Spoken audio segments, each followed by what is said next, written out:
छत्तीसगढ़ में अब शादी करवाने वाले मौलवी, इमाम या मौलाना 1100 से ज्यादा नहीं ले सकेंगे। ये फैसला छत्तीसगढ़ राज्य वक्फ बोर्ड ने लिया। नमस्ते, मैं सोनी और आप देख रहे हैं वयम छत्तीसगढ़। वक्फ बोर्ड के अध्यक्ष डॉक्टर सलीम राज ने ये आदेश सभी मस्जिद, मदरसा और दरगाह के मुतवल्लियों को भेजा है। असल में कुछ दिन पहले ऐसी शिकायतें आई कि कुछ मौलाना शादी करवाने के लिए 5100 रुपए तक नजराना मांग रहे थे। जब किसी ने मना कर दिया तो उन्होंने निकाह पढ़ने से इनकार कर दिया।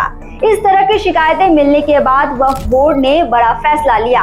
अब निकाह पढ़ने का नजराना 1100 से ज्यादा नहीं होगा।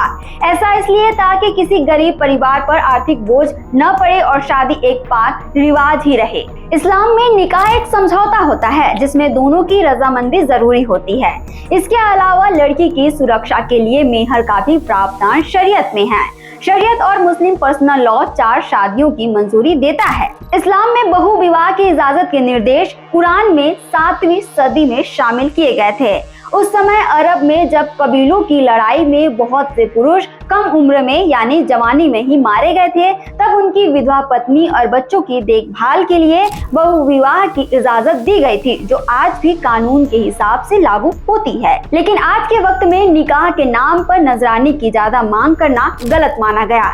इसलिए वक्फ बोर्ड ने यह आदेश जारी कर साफ कर दिया कि निकाह को सादगी और सही तरीके से निभाया जाए।